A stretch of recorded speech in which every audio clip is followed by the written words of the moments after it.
Welcome to the Board Game Snobs podcast. Critically harsh reviews with a touch of class.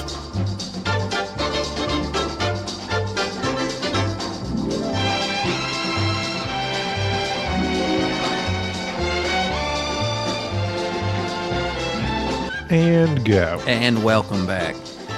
We appreciate you for coming back.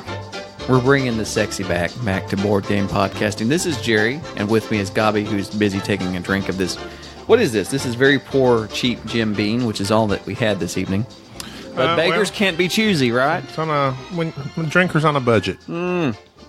I'm a savvy drinker. So. Savvy drinker? Yeah. Ah, nice. Don't spend high-end money. So I've heard that the cost doesn't necessarily equal the quality. You keep telling yourself that. That's what I tell myself. Keep telling yourself that. As I drown it in water and ice and throw it down my throat. This podcast is about board games. Occasionally, we do tend to talk extensively about other topics. But mainly what brings us together is our love for modern board gaming. Not things like Monopoly or any other of the mainstream board games, but rather intricately designed, masterful Euro games. Which is what we're going to talk about later on our podcast. Teotihuacan. Did I say that right? Teotihuacan? Yes. It's Huacan? You build a temple in this game, but it doesn't state which temple it is, that I recall. I choose to think it's the one of doom. That was the worst one. What? You think No, the temple Crystal Skull is the worst one. Oh, I'm sorry. I forgot about the Crystal Skull. forget I don't about even fourth. count it. You don't even count that one. They're making a fifth one. Yes, 80-year-old Indiana will be running down the road, whipping his whip, wearing his leather jacket. And where's Shia LaBeouf going to be? He's in rehab. Poor guy. If you had to pick somebody to be Indiana Jones, an actor, Okay. who would it be? I think we've discussed this, but in the past, obviously Nathan Fillion. Oh, yeah. Nathan Fillion 10 years ago should have been... He kind of got a little hefty there. He Chris he was doing Pratt. Castle. But Mal from Firefly was basically Han Solo. Han Solo. But just Indiana make him... Jones. But you say Chris Pratt. We've had this discussion. I like Chris Pratt.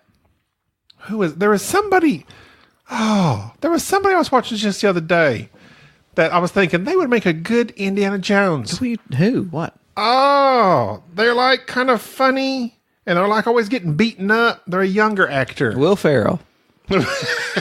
Not well. Marky Mark. Indiana Jones running around in his underwear. That's Will Ferrell. I can't think of anybody. You bide your time. I'm buying time for you. Buy You time look for that me up while I on look Google. this up. This podcast, if you'd like to follow us on the Facebook, you can. We don't really, not that active. Mainly we post Justin Timberlake said to drop the from the Facebook. Okay, I'm dropping the. Who said this? Justin Timberlake? Yes. Told me remember? to From the drop network. the. Remember Social Network? I haven't watched that. You've never seen Social Network. I don't. First off, I don't watch a lot of movies. Secondly, the movies that I watch, I'm not going to watch something that is still occurring. Facebook is still social, going on. but it's so good. Don't get on to me about It's this. so good. I don't want to hear you. I will watch it. But right now, there's not that many videos out that I'm interested in watching. Videos. Sorry. Who's else? You're Sorry. so old right now. I'm not old. I just know. Do you watch TRL as well? I used to watch TRL. What happened to that? No one makes music videos. Well, they make them, but the kids just don't watch them like they I used just to. got through watching. You just YouTube it. Not 10 minutes before the start of this podcast, I just got through watching Billy Joel music video. And I appreciate you doing that. You I appreciate tell you opening me. your mind to Billy Joel. I don't like Billy Joel. How can you not like Billy Joel Joel would make a good Indiana the Jones. piano man himself? He would make a good Indiana Jones. He would. Who else? I literally don't know what to say, so I'm not going to say anything. Okay. Well, who are you looking up? You know what? I don't know. You don't know. I don't remember, but there was someone I was watching the other day, and they were like constantly getting beat up in this movie, but they're also like charming and funny. I was like, that's Indiana Jones. If you can get beat up and be funny and charming and have some charisma as an actor, that's what Harrison Ford used to be. Instead of now, he's just a cranky old man. Well, he's aged. And you kind of have to roll with the punches as you get older as an actor. What's he going to do as Indiana Jones? I don't know. He barely barely moved in the last movie. Yeah. I mean, don't get me wrong. He's doing good. Well, for his age. He didn't have to move very much. It was just a big green screen. That's true, too. Swinging on those vines. Shia LaBeouf carried that last movie. And that's pretty sad when Shia LaBeouf carries anything. That man, don't get me wrong. I think he's a great actor. But, yeah, I'm not interested in Indiana Jones. I haven't been interested in Indiana Jones since The Last Crusade. That show was awesome. After that, just let it go. I just like to. Let it go. I just like to. Remember that? Yeah, I do. Indiana. Just let it go. And that was amazing too that they got in Sean Connery to play that. There's a man that hasn't done anything in a long time, and we don't need him to do anything. He's did his bit for society. Just go away. I haven't seen him in a while. It makes me sad. You know what? It's like the older I get, and I see these actors like not acting anymore, like the actors that was around when I was a kid. And then some should hang it up, like Sylvester Stallone, Rambo, Last Blood. Have you seen the commercial for that? I've seen the commercial. Yes. Oh my gosh! Stop! Stop, Rambo. Rambo. Rambones. More like it. He's getting Bag of bones. He's getting there. But Poor Sylvester Stallone, he don't want to let it go. He doesn't let go. Let it He go. doesn't let go of Rocky. Just let it go. Keep letting Rocky go. He just changed the name and keep going on. Quick, wait. Before you go into whatever you're fixing to go into, Okay. I had an interesting fact for you. Hit me with it. Did you know, and I bet you probably will, it takes the average mammal over 6 pounds 21 seconds to pee? So, like, no, when you say that, I need clarification. Do you mean that while they're peeing, it takes 20-something seconds for them to finish peeing? Or does it take that long to initiate urination? The Georgia Institute of Technology Okay, they're trustworthy. apparently sat around with stopwatches waiting for different mammals to pee. According to Live Science, this oddly consistent time is due to the fact that the urethra is appropriately scaled to be a flow-enhancing device. Okay, it is. And apparently, the perfectly enhanced flow takes 21 seconds to complete. Really? On all mammals over 6 pounds. Apparently. So if it's a beluga whale, blue whale, sperm whale, now how do you know when an animal in water is peeing? You don't know. It's just like when You just get right up underneath. And when I'm in the deep end, you just don't know. If you feel that the force of those jet streams hit you all of a sudden, click the timer. You just don't know. They didn't time. You don't know. Time wells. They got under the urethra of a whale and waited for a force to hit them. And they're like, this must be pee. They clicked the timer. 21 seconds, it was done. That's not how they did that. I'm sure. Well, then how do you know? Because that's just not how science works. You don't know. Not how they do that. I choose to think it is. No, I wonder who funded that. Hey, fellas. Who Take the pays that? stopwatch. Go over to that mammal. What I want to know is why did you decide to hit me with that? I thought it was interesting. You thought that was interesting? I took this from the article, 50 incredible did you know facts that will astonish everyone. What was Tell me this. Are you astonished? No, I'm not interested. Give me another one. Come on. Another A astonishing fact? non-urethra one, please. Okay. Did you know the singular form of spaghetti, confetti, and graffiti is spaghetto, confetto, and graffito? I've never had to graffito something. So Spaghetto? a singular noodle Spaghetto? is spaghetto. I thought that was a bad neighborhood in Italy. Sorry, Joe G. Confetto, so I a said single that was Joe piece. G, like he would be Joe offended G. by that. You meant Giuseppe. Giuseppe. That's what you meant. Who one of them? Oh, Giuseppe. Giuseppe. I'll take Joe G out of there for you. Oh, thank you. Okay, so go. Sorry, Giuseppe. Sorry, Giuseppe. So if a Like he's piece, offended. if a singular piece of ticker tape hits you in the eye, and you're like, this confetto. It's in my eye. So a singular piece of confetti is confetto. Yes. Oh, that does intrigue me. Are you astonished? I'm not astonished, but I'm intrigued. Give me another They one. did make that. It's like Until I'm astonished. Do another one. They said astonishing, so you're not astonished No, so far. I can gauge astonishment. Okay. How about this one? Did you know the 1939 novel, not Gatsby, but Gadsby, Gadsby. Gadsby, Okay. is the longest book ever published? This is astonishing. 50,000 words that does not contain the letter E. How do you do that? Who was the guy that was on Ernest Vincent Wright published a book without the letter E. Why? How do you even say the? You just what did She, you do? he. How do you write a book? Well, I've got to find that and read First it. off, you don't include Troy Werner. You remember from Austin Powers? He was always E. That was a fun. He published a book that was nothing but E's. His autobiography. I miss him. Until he got sick. I looked around. He died. Ow, ow. You ever hear him died. get sick? No, he died. Oh, Troy Werner died. Debbie Downer. I know. It was very sad. R.I.P. little guy. I loved him. was good. His body of I almost made a joke. body His of work. That's not a pun. It's very short. It's not a pun. But his body of work was Jerry, very small. But it show was some respect. I am. I'm prefacing what I'm saying by saying it's not funny. But his body of work wasn't very large. But what he did was, will you stop laughing? I'm trying to be serious and more than Troy Werner. All right, none of that astonished me. What did astonish me was my 7-year-old who dropped this bit of knowledge on me. We were talking about narwhals. You know what narwhals are? Yes. They're the animal that's got the that horn. Right. It's not a horn. What is it? Upon further Aren't research, all horns usually like hair? it's actually a tooth. Oh. Is a tooth. It's a elongated tooth. Is it a tooth on a walrus? I mean, like a cow? No, it's a tooth. An actual tooth. Why did I put my hand in my mouth? know. When I said to show you a tooth. I know what teeth are, Jerry. A tooth on you know. I may be a little slow, but I do know what teeth are. Are you familiar with molars? And it's a tooth, and they look like unicorns, and that's why narwhals are the unicorn of the sea. They have that little horn. That astonishes me, but none of the facts that you just mentioned astonish me. It actually intrigues me, but not astonished. Narwhals astonish me. Waterfalls astonish me. Huh? Waterfalls?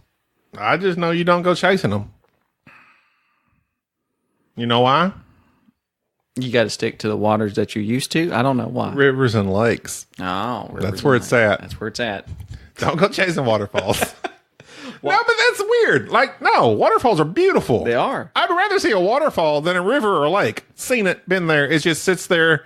A lake, literally water sitting there. Placid. Placid. That's the term. Go ahead. Placid. Or flowing. A waterfall is majestic. Like it flows through it. Majestic in nature. Like Brad Pitt out there fishing. But yet they say don't go chasing waterfalls. Stick to the rivers and lakes you're used to. But I'm bored with them. Oh, I see the metaphor now. Yes. I cannot believe it took us talking about this out loud that you finally realized what this song from the 90s was about. I cannot believe it took you this long. I love my wife very much. Oh, my God. No. That's what happens. Just a little bit of meditation. It's astonishing what that will do for you. That's what we say to all of our listeners. Please take time to meditate each day. Think about 90s pop culture music and its lyrics deeply. Well, sorry. I'll go into more astonishing facts next time. Wait a minute. We got to go to viewer mail. Viewers, yes, all of our viewers. From our viewers. We did have a viewer that viewed our YouTube and listened to it. Yes, he did. He viewed it. That was very nice. And we appreciate you viewing our YouTube. So we had scads of emails have come in lately. I don't know why. Well, It's because I think we beg for them so much. But First of all, very much appreciated. Second of all, I think when we mentioned last time about the Snobbies, yeah, that really got everybody's attention. several people wrote in saying they're up for it. Let them know. And I said, okay, we will. This is the thing. We kind of just toss that out there. We want to do something like that, but we'll have to work out the deets. But we're working on it. But don't worry about it because I'm on it. Bubba's on it. Actually, Bubba called me like 15 minutes ago and said, we're working on this. Okay. He says, I really like this idea. But this is my thing. I think we need to go like calendar year. By calendar year? Like, I mean, 2018's already been done. Yeah. We don't want to talk about 2018 we don't live games. in the past. We don't live in the past. Because it's already over. We're And in all the awards have 2019. been given to 2018 games. Yes. I don't know what the spiel, like, what is their time range? They just do it yearly. I think it's So are yearly. they doing 2018 games now? Yeah. Yeah. It's what was released in 2018. They announced in March what Wingspan was 2018? Yeah, it was. It's like November. Good grief. All right, so this guy named Marco, who's apparently a fan of zombies, he said, "Hey guys, I started listening to your podcast. Really enjoy it." Thank you, Marco. That was very nice. That's it? Yes. Paul He said more than that. Wait a minute, Paul. Paul said, "Wait a minute." Paul wrote in. Paul's on Board Game Geek. It says, "I think there shouldn't be Join our guild prize. that we randomly look at. Wait a minute. This was what Paul says. I think there shouldn't be a prize winner for 2018 as the games were all a bit below par." And then he mentions a game that we reviewed. We're about to review. Teotihuacan is probably my favorite of the year, and even that's a bit average. So instead, I nominate Brass. Wow. So Teotihuacan is 2018. Yeah. Good Lord. What is 2019? I guess I haven't played any. Then Marco wrote us We back. kind of already did our best of 2018, though. We did. We're not going to do 2018. We're doing 2019. The Snobs We're going to start with 2019. So basically the end of the year. So really, 2020, you can hear the Snobbies. Yeah. Okay. So Marco wrote back and said, "Hey, I really like the Snobbies for the name of the nomination. I did not play many games 2018. The only one I got is Quacks of Quedlinburg. I think you mentioned that you did not like it. Well, we mentioned we probably wouldn't like it. We probably wouldn't play it. We played a bag builder in Mercado. He says it's quite fun. I did not play heard it's Brass fun. Birmingham, but y'all have talked about it. Keep up the great work. I've listened to almost 56 of your podcasts in the last 2 That's all but one. weeks. You are the first podcast I've ever listened to. Good job. Well, that's the only reason he's listening to us still. Marco. He's like, I don't know anything else. Marco, So you're so y'all must be okay. kind. Hey, we got a guy. We're big with the Australians. Good day, mate. Good day. I like anybody who Put says another good day, shrimp Snobs. on the back. Troy. Oh, wait, that's Austria. I like Troy. I like the name Troy because it reminds me of like The city. the city. Helen. Just wanted to say, well done. Fantastic podcast. Fairly new to board gaming. And I'm wrapping. And he did start his email with good day. He did. He said good day. I hope my Australian accent does not offend him. He says, I've also looked Because it's mainly gotten from Monterey Jack from Rescue Rangers. I've also looked for as many YouTube clips and podcasts as I can, and sweet Jesus, some of it's absolute crap. Yeah. And I was stoked to finally come across your offering. Wit, humor, passion, genuineness. He is from Australia. Thank you, Troy. Wit, thank you. I don't know about Humor, that. thank you. Passion, Jerry, thank you. Hey, Vlad wrote in. Oh, Vlad, you know Vlad. Vlad's the Viking. Yes. Vlad the Viking wrote in. Him and his brother, Leap Year. Yes, leap year. They want to be representatives for the Iceland committee for the Snobbies. Everybody's voted on the Snobbies. The spiel the Snob has is probably out. It's just the Snobbies. He also wants to know our thoughts on Star Wars Outer Rim. I was tempted to buy it, I but almost bought it. It's now sold out. Is it? Yeah. But everything we've heard is Firefly's better. Yeah. And Firefly was all right. Everything we've heard, like we're super in the loop, talk to lots of people. I've watched like 3 reviews of it. Yeah, we got this going on. But everything I've heard from those 3 reviews. Okay, Man versus Meeple. They weren't crazy about it. Who? There was somebody else Who? that was not crazy about it. Go ahead, tell me what your buddy Tom said. What your buddy Tom talked Actually, I have not listened to his review. Have you? I don't listen to reviews. I listen to 0 reviews. The only reviews I care about are from you. Chris wrote in, Soul Train. Hey. Of course, he's in on it. He wants to be a part of the committee. Chris is in. We got to have Chris in on our Snobbies committee, obviously. And let's see who else wrote in. Our OGs. Our basic OGs. Our OGs. Giuseppe, Joe G, Denver, Frankie, Chris. We had one individual Paul. vote for Spiel des Snobs. He didn't leave his Who's that? name. He didn't leave his name. He just emailed, commented through. Really? He from UC Davis from the school. I think there's a Jeffy J. There's Anton says, "Yes, I wrote a review on iTunes. Hey, thanks." yeah, he's the one that said he wrote one on iTunes, and I noticed that like it went up by one because we don't have many, and I was like, all right, and then he said must have got lost because the rating is there. But Anton wrote in a pun. I didn't read it till just now. He says, "P.S. Arboretum is so good, I can't leave it alone." I like how when that's they right up my alley, I like Anton. how when they email you, sometimes it puts their little picture. But I can't enlarge his little picture on the email. But he looks like he kind of looks like what's that guy off of the pianist? What's his name? The guy who's on Predator. Oh. Not the original Predator, but the remake. Oh. What's his name? Excellent actor. He was also on King Kong. Yes. What is his name? Oh. Adrian Brody. Adrian, he's not very relevant these days. Adrian Brody will always be relevant. He's an excellent actor. Well. Anton looks slightly like Adrian Brody when I glance at him. Okay. Maybe that's not true. I can't tell. Now, look. This guy wrote in by the name of Kane. Let me just say this. Kane is like an awesome name. If your name is Kane, one of two things are true. That's true. Okay, go ahead. If your name is Kane, either you're like a big burly looking like you're a man's man. Right. Or like you're like he can like circle his arm around in a windmill fashion and smash it on top of your head and you go into the ground. That's Kane. what you been watching? like cartoons? Either that Bam! On top of the head. Either that's true or your dad. No, number two, your dad's really cool. Your dad wanted his son to have a super macho name because Kane, any name spelled with a K, pretty much ups its masculinity. Except Chris. No, that's weird. Chris with a K.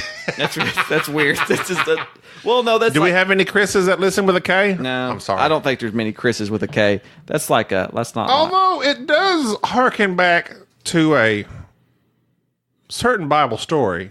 I think of yes, that, and I think of Korn. You know how long? I think of Korn, the heavy metal band from the 90s. You know how long Cain hated his brother? This is a joke. You bet. As long as he was able. I knew it was coming. I knew you would bring up some weird joke that was. I wish I had a rim shot noise. I think of Korn, the heavy metal band. They're spelled with a K. Kane, who wrote 4 paragraphs worth of an email. Kane, you are now one of our favorite listeners. He wrote us to give us. He wrote us like a short story. He wrote us a short story. I won't read it all, but he says, "Gabi, I love your impressions." So number one, I don't think that's. He says, "I love Jerry. I love your impressions of Gabi, and the fact that you're harsh on games." How do you impersonate me, Jerry? I just say random incoherent things and gesticulate. That's all you got to do. No one sees that though. He did. He did want. Is he the one that wants YouTube videos? Yes, he was also the one that mentioned that. Lastly, this is the only negative thing. I enjoy Enrique, Bubba, and Mike every once in a while, but your channel shines with just you two. That's just. I true. mean, that's got to be That's true. gotta be Come true. on, because we're the stars of our own show. We like to bring them in for like guests. You got to mix it up a little bit. Yeah. Sorry, Mike, Jerry. I mean, Enrique and Bubba. Yeah. We are where the show really shines. I must say, Kane, we agree. We agree. We agree. I love Bubba.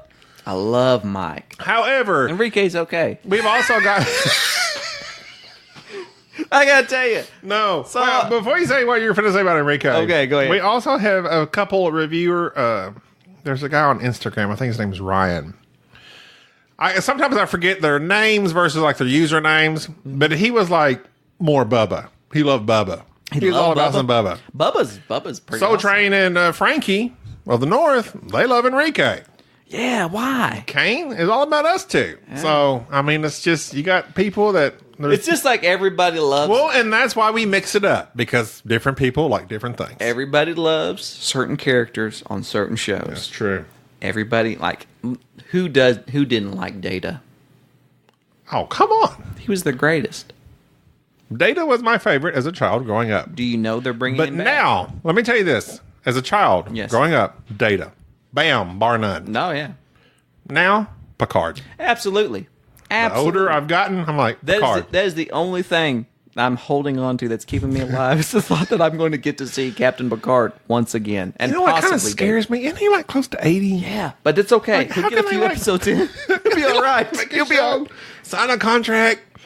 Then, Jean-Luc, we don't know how he's going to make it. If he doesn't make it, doesn't make it. It's fine. Patrick That's gonna be Stewart's hanging there. I'm I want to talk I'm about, so ready for that since show. we've been talking about Indiana Jones and ancient things, Indiana. ancient and wonderful things, named the dog such as Indiana? Patrick Stewart, who I thought did the best Moby Dick. Make it so number one. Loved it. We're going to talk about a board game that is about Teotihuacan. Did I say that right? Teotihuacan. So, If you listen to the lady on the internet, she said, Teotihuacan. and she does it very nicely. She enunciates it very clearly. I'm I just going just to call it did. Teotihuacan because I don't think I can. TOT. Let's just call it TOT. In TT. Okay. In Teotihuacan, it's a No. I don't know what you just said. Teotihuacan? No.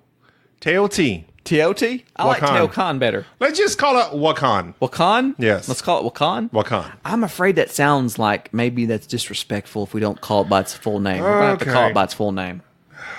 Teotihuacan. Teotihuacan. Okay, there you go.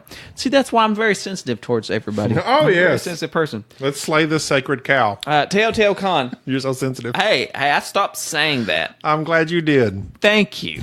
You're welcome. You know why? Because I have love for our listeners and I respect other people's viewpoints as long as it agrees with mine. Teotihuacan is it is probably one of the, as you can tell, I'm at a loss for words right now. It's we've not had very many games here in 2018 that came out that were particularly new or interesting, in my opinion. Perhaps I've missed a few. I mean, we had some winners out there.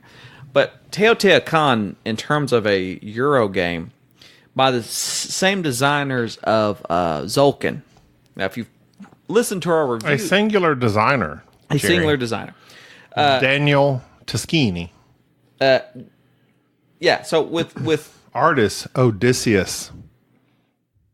That's his name. Odysseus... Odysseas. See, that's a good name. That's up there with Kane. How do you not? How do you not you're like just it? like super cool. That's like Odysseus. That's like Like your whole life, you just go on adventures. Troy, Kane, and Odysseus. I wish my name's like Gabi. Yeah, that's like a girl's name. I mean, actually, my real name is Gabrielle. Oh, that's a little bit better. It's not. Come on. It's a girl's name. False. It is. Okay. Gabriella. Okay, Gabriel. Gabriel. That's it. Yeah, go ahead. And then people say, "Oh, like in the Bible, the angel." Like, yes. So you went Gabriella? No, Gabrielle. That's how you say it in Chile. Oh, Chile? Yes. Sorry. I am of Hispanic origins. I am Jerry of like pawn shop fame. Of antlers, Oklahoma. I think my wife said something one day. There's Jerry. no but young people named Jerry anymore. That name has died out. Jerry is real popular with Rick and Morty. Every show that comes out, be every a pawn Jerry. shop owner or every shady person is named Jerry. There is a website And they're bald. literally dedicated to Jerry being like the guy that falls. Yeah, it is. It's just Like on Instagram, I follow Jerry of the day. Yeah. And it's like somebody falling on their face. He's the Jerry of the day. We're not known for our balance. We're not known. On Parks and Rec, Jerry. Yes, He was the big clumsy the guy. fat clumsy guy that had all his wife and daughters were all real pretty, and nobody could figure That was it out. Billy Joel's wife. It was Billy Joel, He's married to the Katie down Easter Brinkley. Alexa. Billy Joel. Yes. Are his you kidding wife. me? I don't know that they're still married. I kind of think they are. Christine Brinkley. Christina Brinkley. Kristen. Something like that. Like he's cruising through the Block Island Sound, charted a course to the vineyard. That Yes, that Billy is his Joel? wife. really? I think they're still married. She was like a supermodel. How could she not be? married He to was Billy a piano Joel. man. But tonight I'm Nantucket bound. But tonight I am Nantucket bound. I love that song. I love that song. Okay, listeners, listen to Billy Joel, the Downeaster Alexa, and if it doesn't bring a tear to your eye as you think of those poor fishermen, That are fishing their heart out. they are fishing their heart out. It's true. One of my favorite books about fishing. This is coming out of... Old Man the Sea. No. Often we have people ask us on Instagram and various other social media sites about what our favorite other things are. I'm gonna put Teotihuacan off to the side here for a moment. I know we've bantered for a lot. We're going to table that. I'll table that for a moment. What was the other word for table? Mensa. Mensa. We're going to Mensa that. So I love In the Heart of the Sea. Oh. Not the movie done by Ron Howard that had Thor or Thor's brother in it. Not that movie. That's not the movie. The book, In the Heart of the Sea. Oh, okay. In the Heart of the Sea is about the event that inspired the writing of Moby Dick. Not the movie Moby Dick with Patrick Stewart, but the book Moby Dick. Apparently, Christy Brinkley has not been his wife in quite some time. Okay. Since like the 90s. I'm sorry. Sorry for you, Billy Joel. But the 80s rocked for you. The 90s, not so much. Yes. In the Heart of the Sea is one of my favorite books about just tragedy and survival. And of course, anything that deals with the 1800s seafaring, if anybody out there, if you are a fan of the tragedy and survival. No. If you're the fan of the Patrick O'Brien, the Patrick O'Brien series, the Aubrey and Madeline series, the Master Commander series. Oh. Love those books. There's like 20 of them. Love them. Absolutely. Wasn't that a Russell Crowe movie? It was one of the best Russell Crowe movies, if not Master the and best. Commander? Have you watched Master and Commander? Come on. Okay, I'll give you Gladiator. Okay, well, but have there you we go. watched Master and Commander Yeah, lately? it's no. You said lately. I've not watched it lately. You need to watch it lately I watched it when I was younger. I found it a because it's little got boring. Beatty in it. The guy that was on your favorite show, The Avengers. Is he in it? He was in The Avengers. His buddy. Who? The guy who was the guy with the jewel in his head. You made me watch the clip of that. Oh, yes. He's Paul the Bentley. doctor. Paul Bettany. Is that his name? Bettany, yes. He's the guy. He's the doctor. He's the Madeline. Oh. He's Audrey. What are you Madeline. saying? Audrey Madeline. Audrey, Captain Audrey, Lucky Jack Audrey. Okay. He's the captain. That was Russell. That's Russell. Okay. Paul's the doctor, and it's a bromance. It's basically us. It's basically us. If I was the captain and you were a doctor, if you had some sort Why of are skill, you the captain? because look at me. What are you? Look at me. Look at me. I am the captain. That's why. You know why? Why? You're the co-captain. Follower. Huh? I am a follower. Yes, you are. No, as part of my personality. It is. I love do that not part of your personality. I do not like taking the lead. That's the best part about you is that I love the fact that I'm easily able to dominate the conversation and able to control. I don't like being in charge. It stresses me out. It causes me anxiety. I like being Responsibility equals anxiety. Oh. In Teotihuacan, getting back to the board game. By the way, speaking of which, people have asked for like our background, and like I think we kind of mentioned things in the first episode. I guess we could like reset every now and then, like say blah blah blah. We'll do that on the next episode. We'll do that on the next episode. We will pour our hearts out to teaser. our listeners. We're teasing. This is called teasing. In Teotihuacan, if you like Tzolk'in, Tzolk'in is the game with the gears, where you put your workers on, and the longer they stay on these gears, the better their action will be. We did a review on Tzolk'in. I can't remember. It's been many episodes ago, it seems like. But we didn't quite like it. Like, we understood it, but it just... It hurt me. It hurt my brain. First off, what I didn't like about Tzolk'in was that mainly you had to just go after the skulls. I don't like the silent T. No, I don't like silent T. If you're going to put Tzolk'in, just make it with a Z. And I didn't like that you pretty much, if you focused on skulls, you pretty much were going to win. Seemed like that. I was frightened that Teotihuacan would be quite similar. It is in a way. So essentially, to give you an idea, let me close my eyes and take my glasses off. There we go. you start with dice, and the dice all begin. 3 dice are your workers. They start with the pip level of 1. And you wrap around clockwise, moving either 1 to 3 spaces around the board. And when you land on an area, you have 3 options. You can basically go to option 1, which is run your marker up one of the 3 god tracks, one of the 3 tracks that basically give you bonuses and so forth. Or you can take the main action, which either gives you resources or allows you to spend resources to either build this massive pyramid or decorate the pyramid or to get some sort of bonus. The other third action is essentially collect cocoa, which is like the food, basically food for your workers.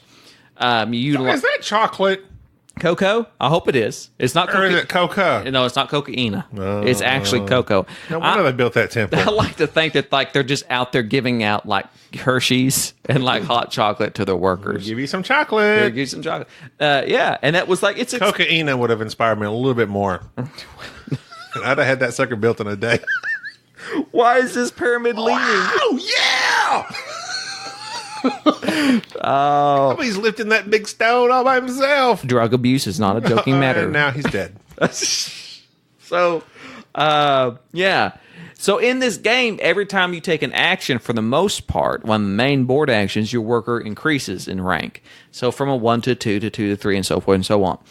And of course, that allows him that when you use that worker next time, he gets a more powerful action. But once he hits 6, he ascends. He basically dies. And now you start back over. And so, of course, you get better actions with having high power workers, but also more workers in an area. So you're basically trying to get your More workers, the more you can get done, obviously. more workers into one area to get more resources and to get more workers over here. So you have to basically, the way the game is set up, is to think 2 or 3 turns ahead. You have to be efficient. And what you're trying to do, the main focus of the game is building this pyramid. Stacking these very beautiful little tiles in certain areas, having the resources to build them up, or doing other things that kind of add to your victory points, like decorating the temple, which is basically, or the pyramid, which is basically putting these little markers on it that add color to it. It's a very beautiful game. I love the artwork on it. I love the presentation. The first time I read through the rule book, I kind of understood. The rule book was very good to me for some reason. I did not. It didn't confuse me that much. There was one area that I really struggled with, which unfortunately was the pyramid, which is unfortunately exactly how you scored that. For some reason, I could not wrap my mind around that. I had to get on YouTube and watch a video to kind of get my mind situated on it. Overall, this game is good. It's sound. Every time we play it, it seems as if we score very similar. We end up being, it's a very tight game. Even with 2, 3, or 4 players, you just add the dummy dice out there, the other players. That anytime you go to a spot that has other dice on there, you have to pay a certain amount of cocoa, a certain amount of food to utilize the main action. So that requires some more forethought. So even with lesser players, to me, it actually is a little bit better with 2 or 3 players. It's interesting, and I will say this. The only definitive thing I could say about Teotihuacan is that, to me, it's better than Zulkan. Yes. Yes. I was about to ask. Okay. Teotihuacan Yes. is actually 25 miles northeast of modern-day Mexico City. Are you reading that from YouTube? Wikipedia. Okay, well, that's the Feathered Serpent Temple. It's the 3rd largest temple there. Is known today as the site of many of the most architecturally significant Mesoamerican pyramids built in the pre-Columbian Americas. Great, yes. Interesting. What's interesting about it, now, since we're... The city is thought to have been established around 100 BCE. Yeah. There was people over here way back then. Yeah. That's Did you not know that? If you go to the National Museum, the Smithsonian of American History, I'm sorry, it's of the National Museum of National Museum of the American Indian, I'm sorry, in Washington, D.C. We went there last fall. They had an excellent digital display of Teotihuacan. I think it was Teotihuacan. So who built it? It was the not the Mayans, but the I always Incas? think of Mayas, Incas, or Aztecs. is Aztec. I'm sorry. Hang on a second. You're going to embarrass me. We're going to have to cut all this because my knowledge of this is very much lacking. I can't see who built it. Well, it says it's quite mysterious, and the origin of its founders is uncertain. So I guess that'd be why we don't really know. It's just meant to be big, foreboding, and mysterious. It was the Aztecs in Mexico, central Mexico. It was Aztec. It says the city was already in ruins by the time of the Aztecs. I think they built it. Okay. I'm going to say they built it. No, this is Teotihuacan. No, again, okay. This is Wikipedia. Well, go ahead. The source of all knowledge. The source of all knowledge. Teotihuacan was the largest urban center of Mesoamerica before the Aztecs, almost 1,000 years prior to their epoch. So the epic. So they Epic is spelled E-P-I-C. This is E-P-O-C-H. epoch. Epoch? Epoch? That's the guy off the Matrix. Whatever. So yeah, they predated the Aztecs. So I don't know who did it. It's a bunch of old people. Who did it? They're all dead. We don't know. Who are these people? All we know is that Teotihuacan is a better game than Tzolk'in, in my opinion. Should you buy it? Hold on. Okay. The first time me, Jerry, and Enrique played Teotihuacan, I didn't like it. No, you didn't. You hated it. You grumbled about It was- Me and Enrique loved it. You did. We were But I got overjoyed. that Tzolk'in feel because it was so crunchy and so hard. That's not a loving feeling, is It's it? so hard to make a move. That Tzolk'in feeling. And I was like, no, it's more That's Top Gun. work than it is I am fun. I don't kind of. It's more work than it is fun. You know, Christopher Walken and Jim Kirk have a lot in common as far as the way they speak. The interesting thing is that William Shatner just didn't know his lines. He was buying for time. Walken speaks that He's way. trying to think of his next line. There's some thing on the wing. Well, William Shatner, there's a man that, if you want a good time, this is what you For do. a good time, call William Shatner. If you want a good time, one of these nights, you have to do this. 1-800 Jim Kirk. Just go ahead, pour you a glass of wine, sit back, and YouTube William Shatner. Hey, you say something about his spoken word. William Shatner sings Oh, God. Rocket Man. Oh, no. And he doesn't sing it, he speaks it. But it's wonderful. And you realize that William Shatner was a man that truly didn't care about what anybody thought. He just did what he wanted to do. That's the Shat. And he spoke. He didn't sing. He spoke Rocket Man.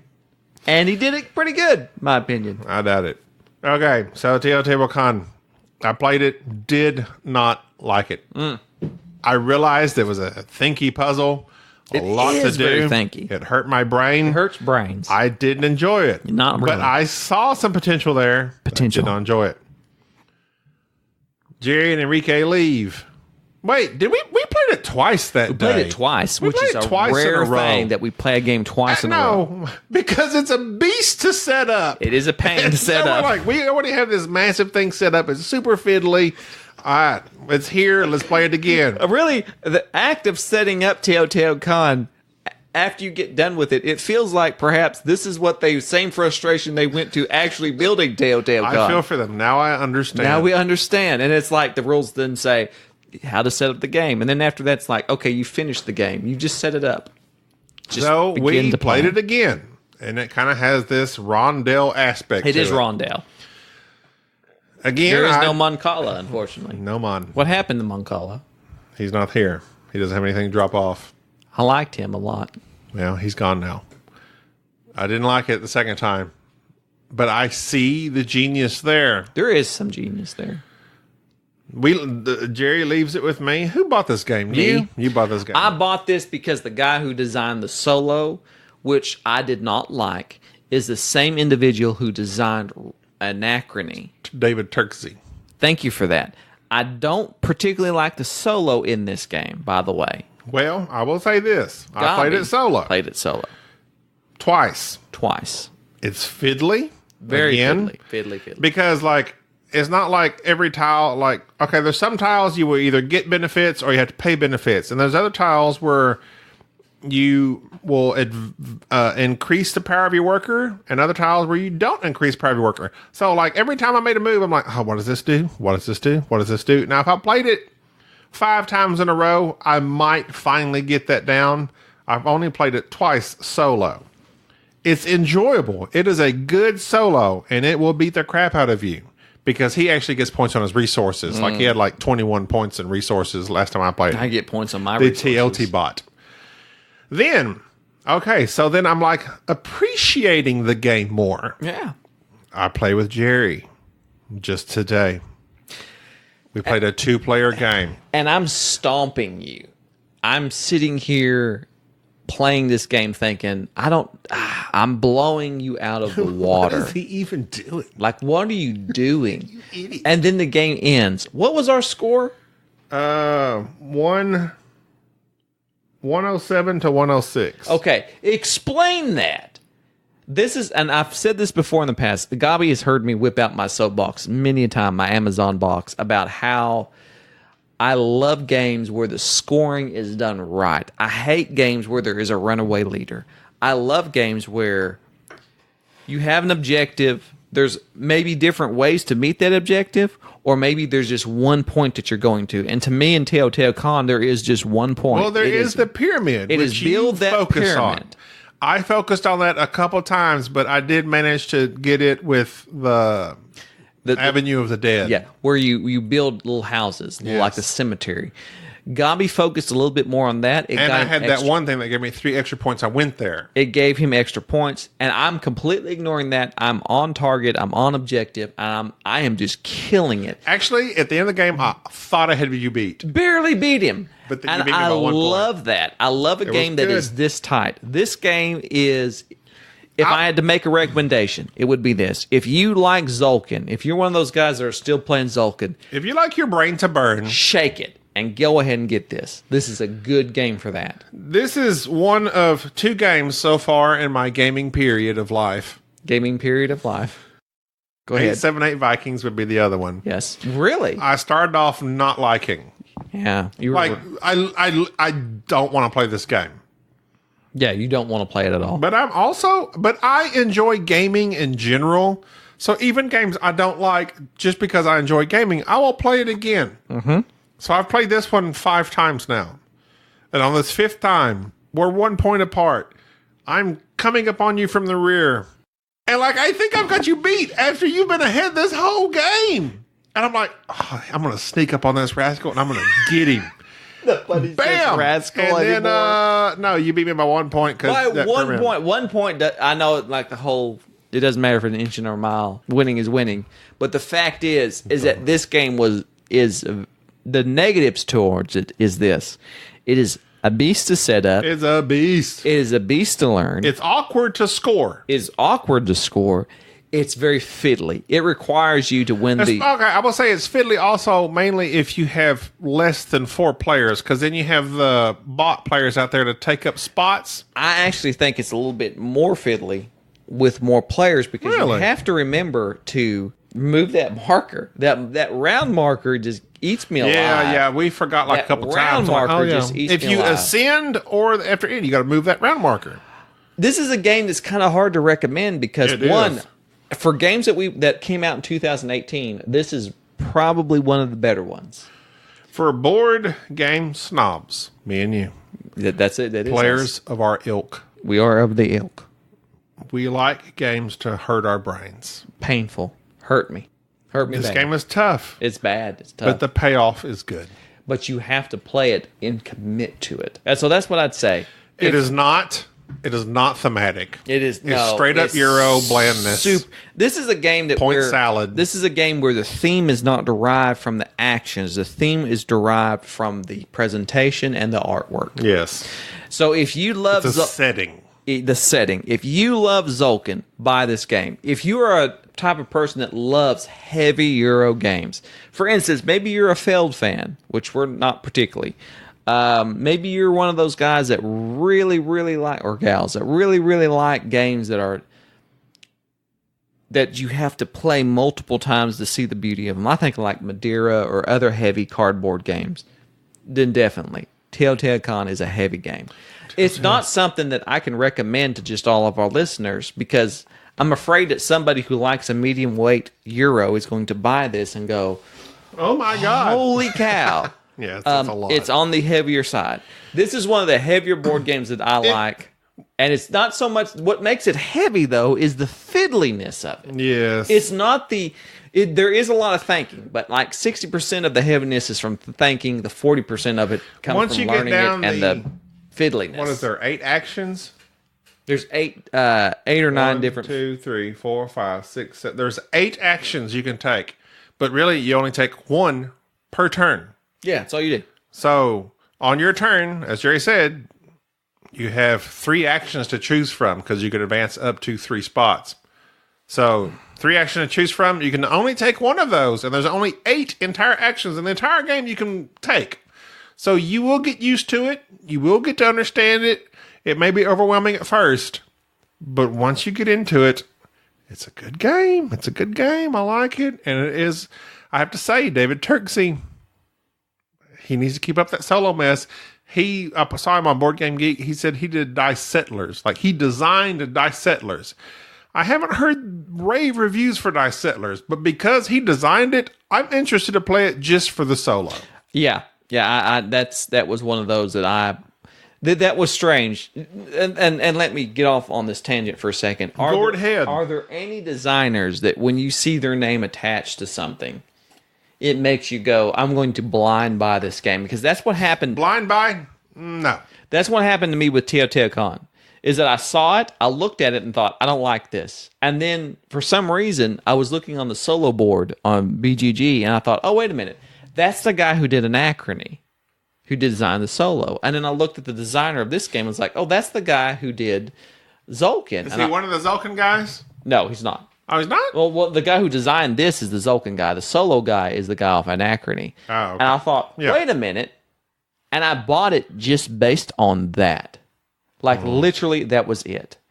There are a few designers, and that's a compliment that I'm going to throw out there. What's his name? David Turksey? David Turksey.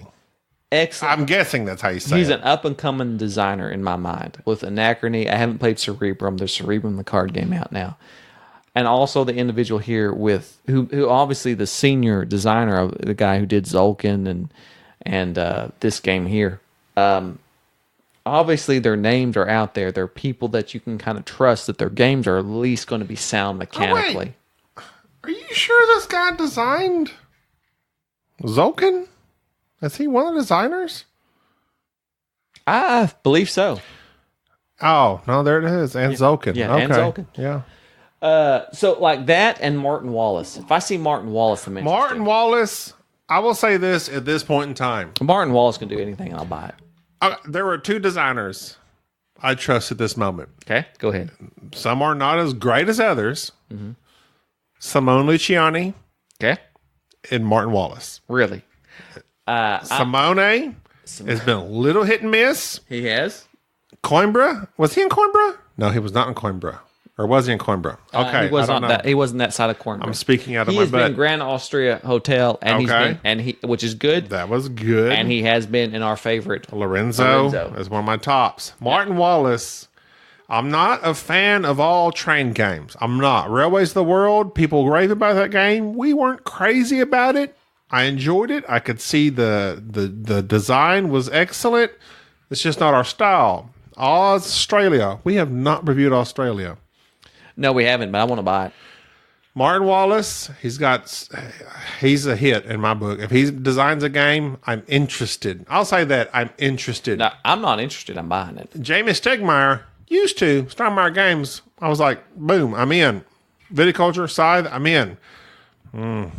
Not here lately. The only real designer that I am just fanboy of is Martin Wallace. Like, I am a deep, like... Simone Luciani, I'm still with you. I'm with Simone as well. Like, if I had to think of designers, if somebody said Simone is designing a game... David Turksey. Now, if he's soloing a game, I'm interested. Yeah, he's getting up there. I love the fact that there's a guy that is specializing in soloing. Well, at least the games that he works at, he tends to make sure that the solo players are taken care of. And the solo is difficult, But man, it's ingenious. Yeah. It's just it's even in Anachrony, you got your own separate board, the Chronobot. I won't go into that, but yes, I'm Teotihuacan. I'm baffled by it. I love the fact that I started off not liking this game, and I love the fact that I've played this game 5 times now. And this last time we played, I prefer it 2-player or solo because I like to go faster. Yeah, it is. I don't like to sit around and think about my next move. No need for that. And it's just, I'm a fan. I'm a fan of Teotihuacan. I can't recommend it, like you said, because it's super fiddly. It's a beast to set up, but as far as board game snobs are concerned, yes, me and Jerry approve this game. Now, as for our listeners, and this is the caveat, if you're into heavier games, then most certainly Teotihuacan is something you should get after. Same thing, if you're a Tzolk'in fan, if you're one of those Tzolk'in fanboys, then definitely give Teotihuacan a try. And if you didn't like it, give it another try. If you're not one of those that are into heavier games, then do not go out and after this one. No, it is terrible. Wait. If you don't like it. Yeah, you're not going to be of that type. You're not going to like it. That's not necessarily a commentary on, I like heavy games. No, it's just that everybody has a tolerance level of how much fiddliness and how much effort you have to put in to a board game. Because that's essentially it. There are some movies, whether it be movies, video games, or board games, that the fiddliness, what I'm having to put into to understand the amount you're willing to invest. What I am willing to invest. We invested in Teotihuacan. Yes. Has it paid us back? Yes. Absolutely. Would you be willing to do that? Most people, probably not. I'd say at least most of the modern board gaming community, they like middle of the road or lighter games. That's what There's is no minis. Huh? There's no minis. Beautiful artwork, nothing else. Some dice and some just wonderful artwork, but that's about it.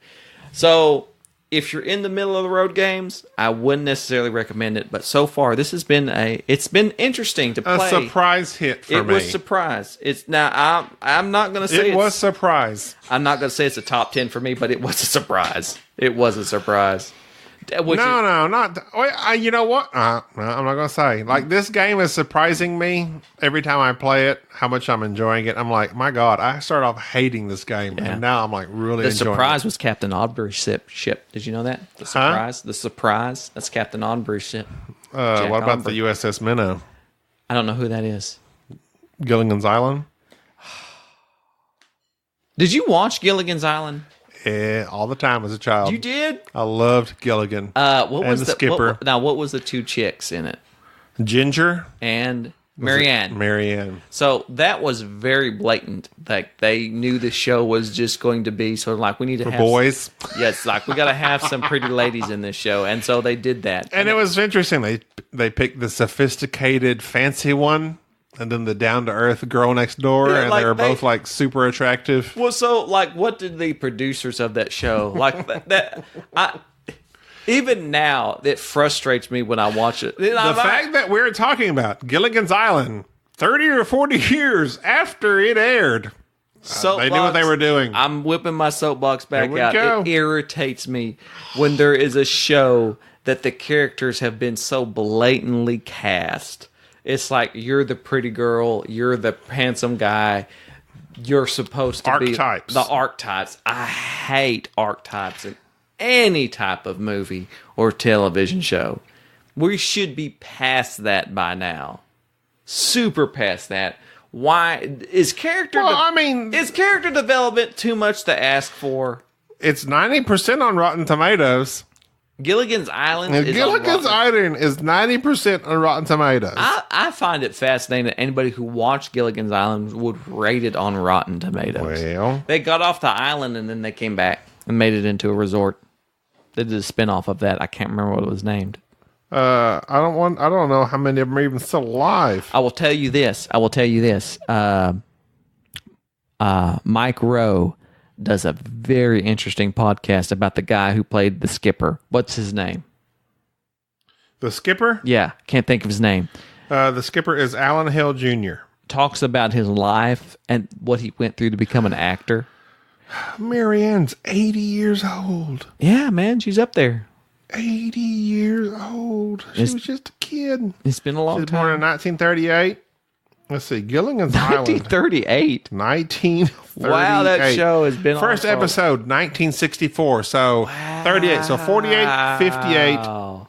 She was 26 years old on that Wow. show. Ain't that crazy? Man, time flies. How much time has this podcast been going on Long now? enough. Let's wrap it up. All right, so Chris, Soul Train, Vlad the Viking, and Vlad's brother Lufier, and who else? Marco. Paul, Ruane. No, wait, these guys. Paul, Soul Train, Vlad, and Vlad's brother Leaf. Yes. You guys are on the Snobbies. You're Okay. on the board. You're on the board. You've been. I hope you remember that. I will listen to this podcast when it comes out a week from now and be like, You're like, I don't remember what I what did I said. say? Those guys, write there down. We need your nominations. I will write in. there down. Yes. We need you to communicate openly with us about what your favorite games are this year. Games released 2019. 2019. We don't look to the past. We look to the future. And you know what? It helps because we don't buy and play that many games throughout the year. We do play a lot. We try to get the big ones in, but there's lots of little ones that we try to focus on the little ones too, because there's some that get missed that don't get talked about. Next week, we are going to talk about some games that we have not talked about. Like what? That we did miss. Give another tease besides our personal background. The Networks, Okay. which is a game, and Santa Maria, Like which is also Jehovah a game. And Santa Maria. Okay. Until then, I'm Gabi. This is Jerry. Bye-bye. Okay. Thank you for listening to the Board Game Snobs. Stay classy.